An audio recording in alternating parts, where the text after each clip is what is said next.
Alhamdulillah, in the name of Allah subhanahu wa ta'ala, the most gracious, the most merciful, peace and blessings be upon our beloved Prophet Muhammad sallallahu alaihi wasallam.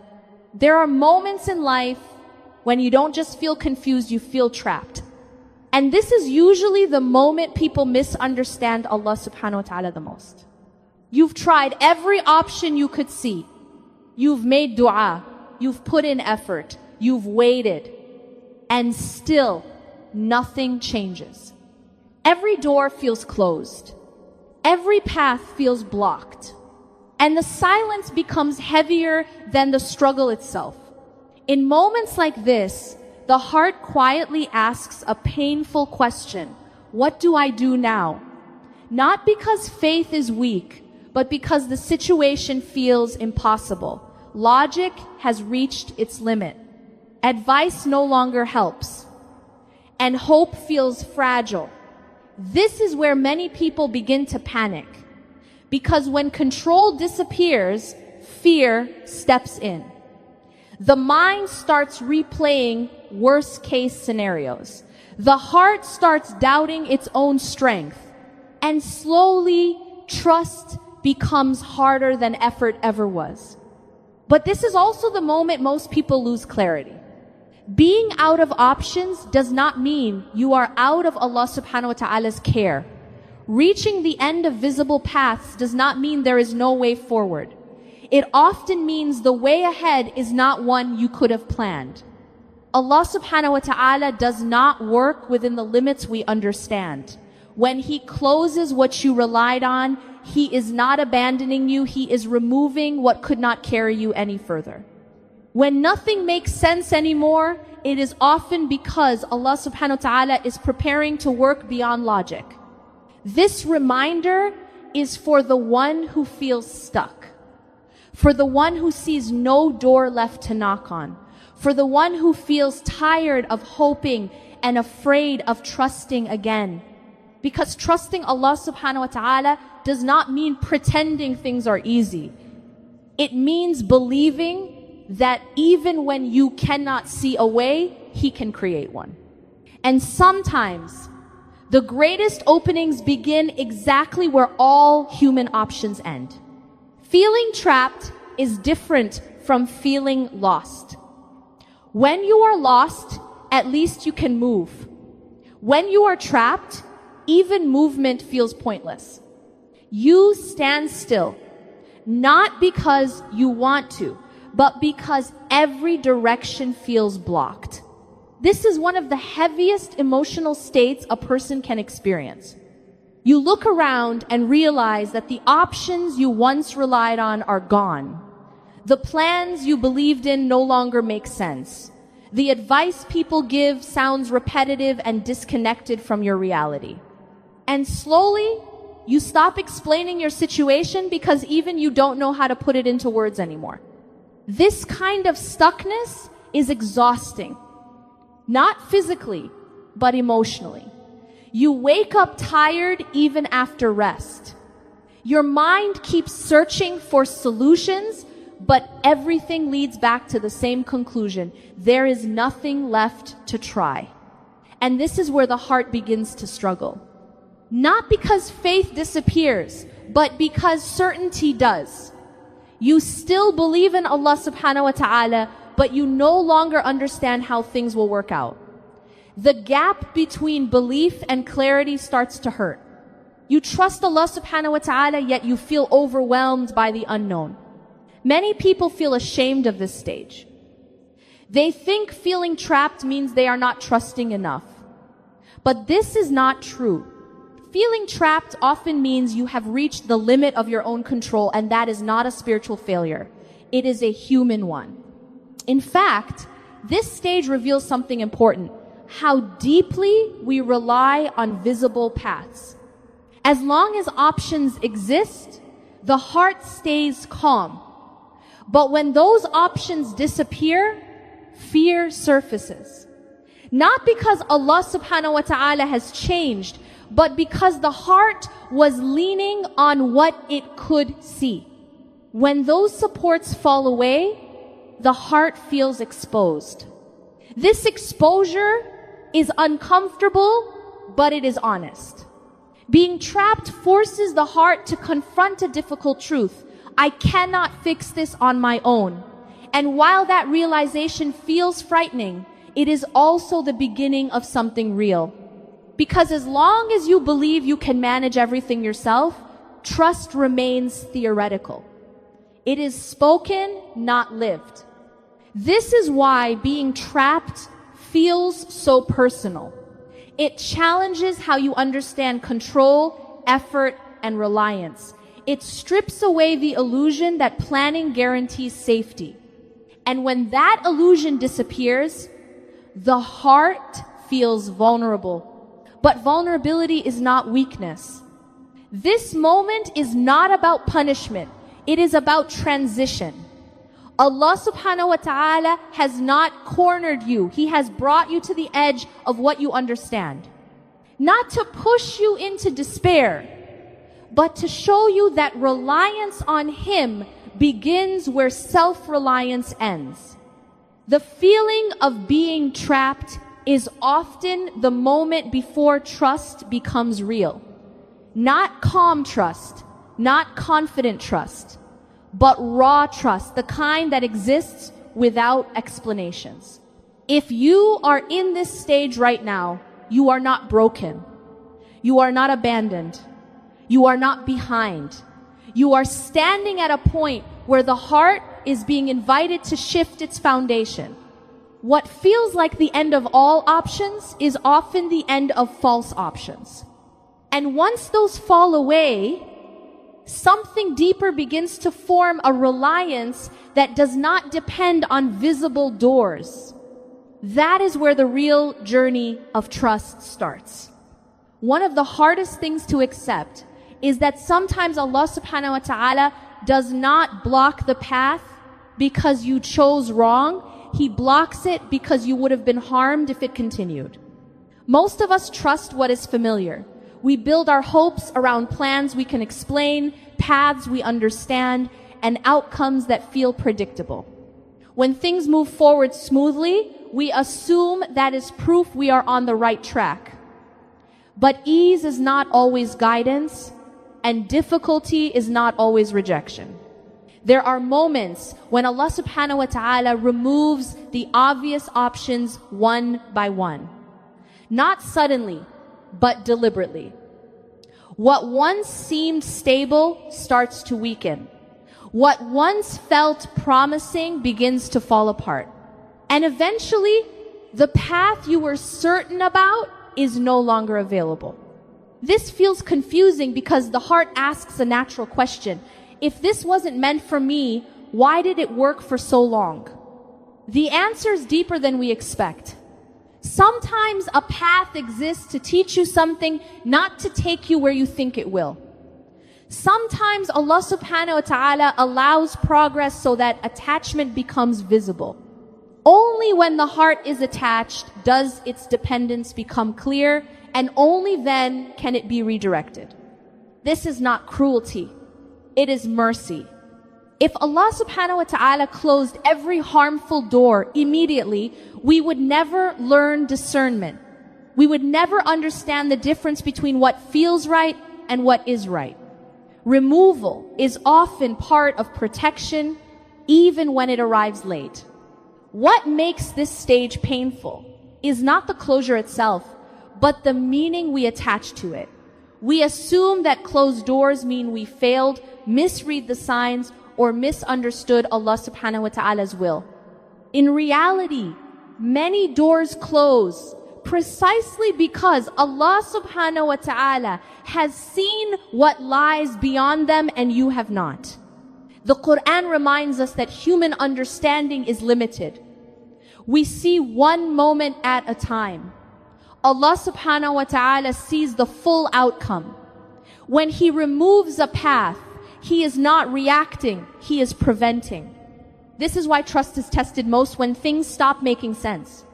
When logic fails, the heart is forced to choose between resentment and surrender. One leads to exhaustion.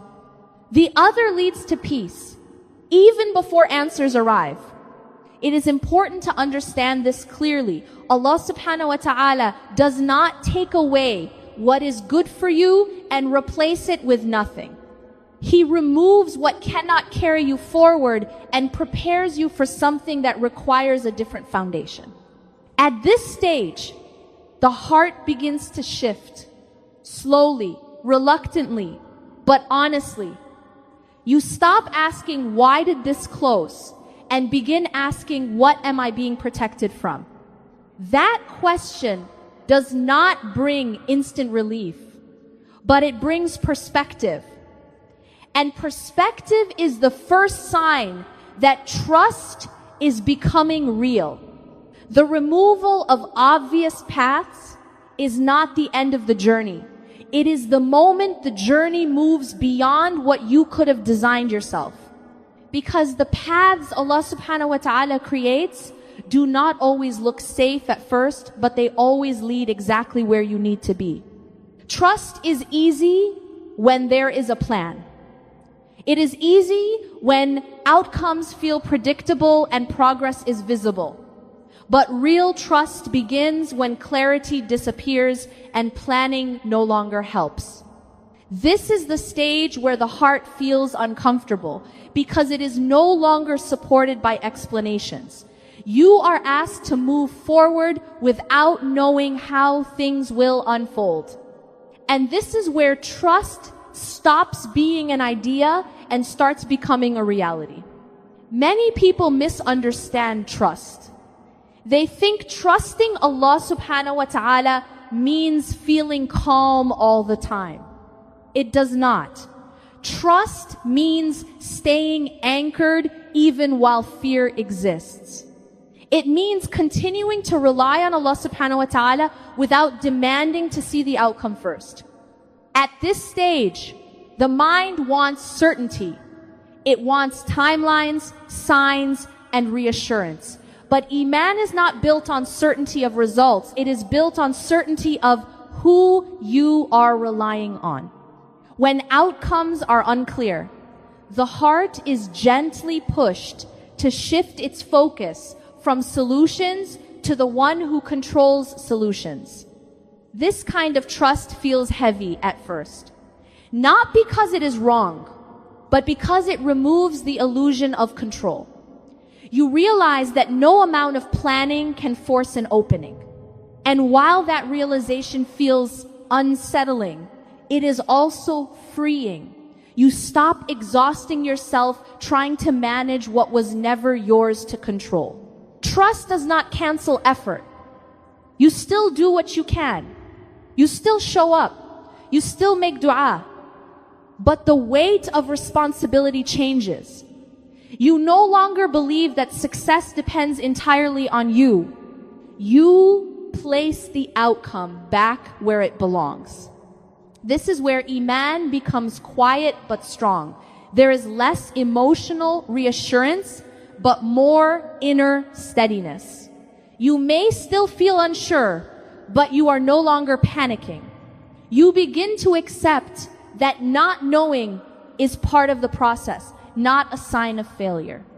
Allah subhanahu wa ta'ala often builds trust by allowing uncertainty to remain, not to torment the heart, but to teach it where true safety lies.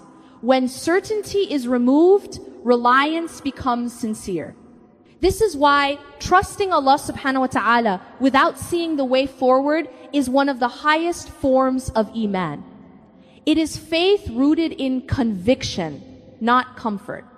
It is choosing reliance over resistance, even when the road ahead is invisible. At this stage, the heart begins to change. You stop asking for immediate answers and start asking for strength. You stop demanding clarity and begin accepting guidance as it comes.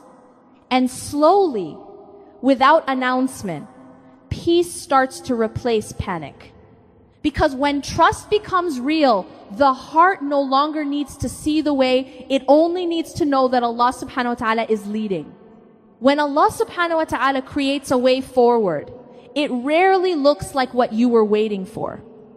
This is because human expectation is limited by experience, but Allah's power is not. Most people imagine solutions arriving through familiar channels, the same people, the same systems, the same patterns that worked before. But when Allah subhanahu wa ta'ala decides to help, He is not bound by what has existed. He creates what did not exist before. This is why relief often feels surprising. It does not follow the timeline you calculated. It does not come through the door you kept knocking on.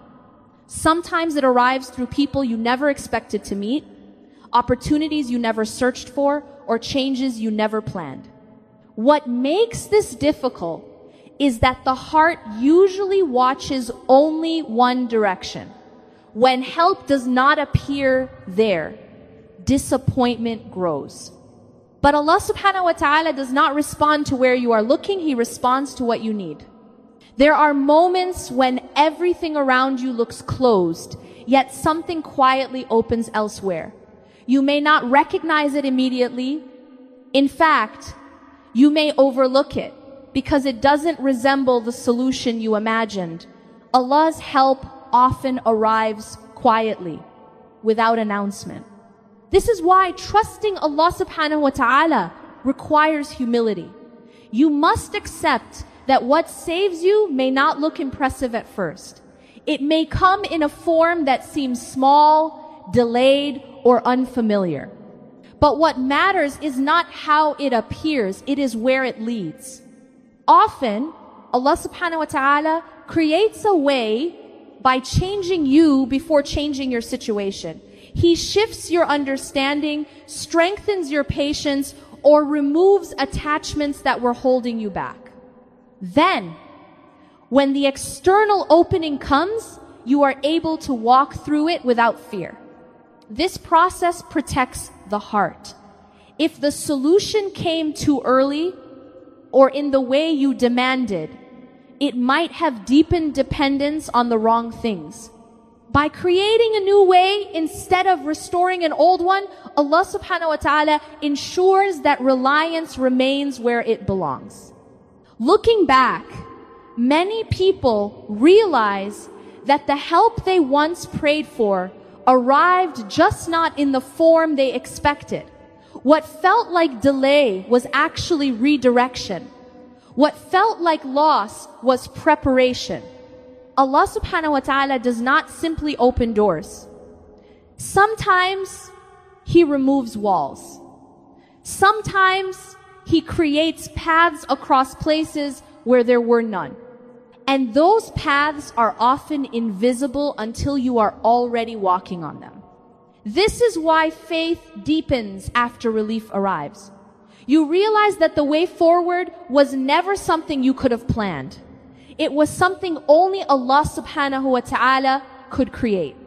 And once you recognize this, trust stops being theoretical. It becomes lived experience. Waiting is one of the most misunderstood experiences in faith. When nothing seems to be changing, it feels like life has paused. Days pass, situations remain the same, and the heart begins to wonder if anything is happening at all. But waiting in the way Allah subhanahu wa ta'ala designs it is never empty. What feels like stillness on the outside is often movement on the inside. This is the phase where Allah subhanahu wa ta'ala prepares what cannot be rushed, the heart, the intentions, and the foundation of reliance. Circumstances can change quickly. Inner readiness cannot. During this period, the heart is slowly being detached from false sources of security. You begin to see more clearly what you depended on too much, what distracted you from Allah subhanahu wa ta'ala, and what needed to loosen its hold. This detachment is painful, but it is protective. Waiting also exposes impatience in a gentle way. Not to shame you, but to teach you. When answers are delayed, you learn where your trust truly rests. You begin to understand whether you were trusting Allah subhanahu wa ta'ala Himself or only the outcome you wanted Him to give. This stage refines intention. Many people think preparation means gaining something new. Often, it means losing what was weighing you down. Old expectations fall away, unrealistic timelines dissolve. You stop forcing solutions and start allowing guidance to unfold. Allah subhanahu wa ta'ala uses waiting to build endurance. Not the kind that hardens the heart, but the kind that steadies it. You become less reactive. You learn how to remain grounded even when answers are incomplete. That steadiness is not accidental, it is cultivated. This is also where sincerity deepens. When there is no visible reward, actions become purer. Du'a becomes more honest. Effort becomes quieter. You are no longer performing faith, you are living it. Waiting teaches the heart how to exist without certainty. And that lesson is essential. Because when relief finally comes, it will require a heart that can handle it without fear, arrogance, or dependence on the wrong things. If Allah subhanahu wa ta'ala opened the way before this preparation was complete, the blessing might overwhelm you instead of serving you. Delay is often mercy protecting what is coming next. So if you feel like nothing is happening, look closer. Something is forming beneath the surface. Something that cannot be seen yet, but will soon be needed. Waiting is not the absence of progress. It is the phase where progress becomes possible. And when preparation is complete, the way forward appears often more clearly than you imagined.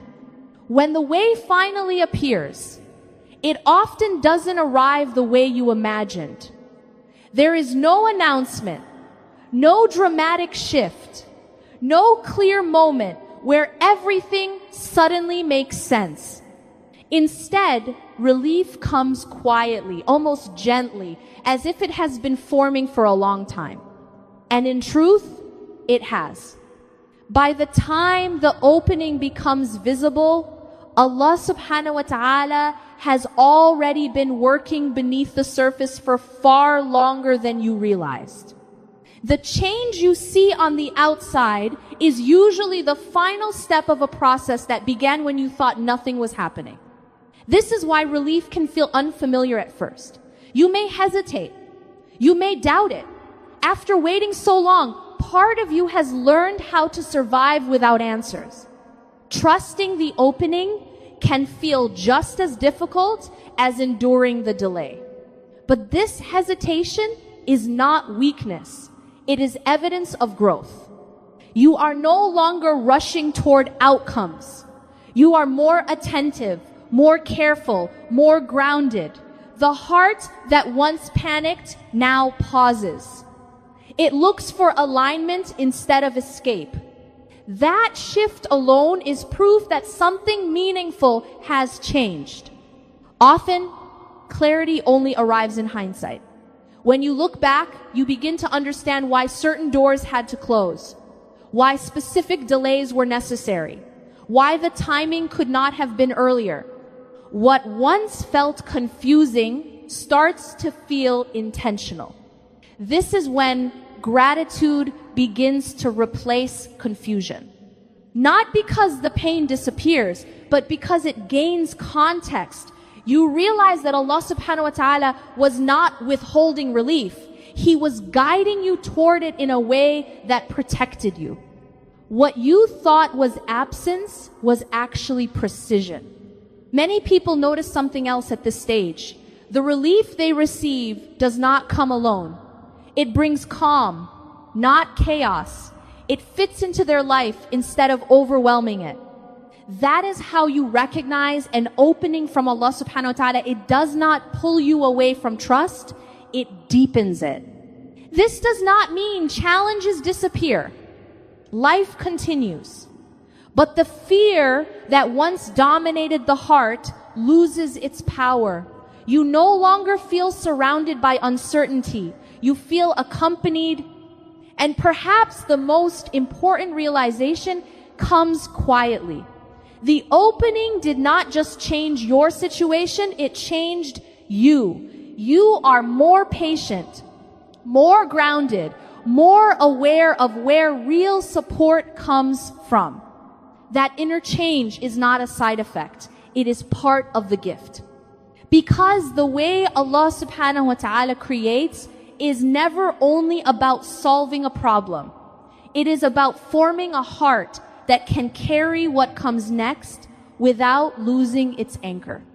And once you see this, trust becomes more than hope. It becomes memory. Something you have lived through. Something you can return to when the next uncertainty arrives.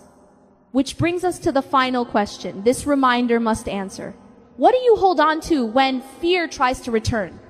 Even after relief appears, fear does not disappear forever. It waits quietly. It returns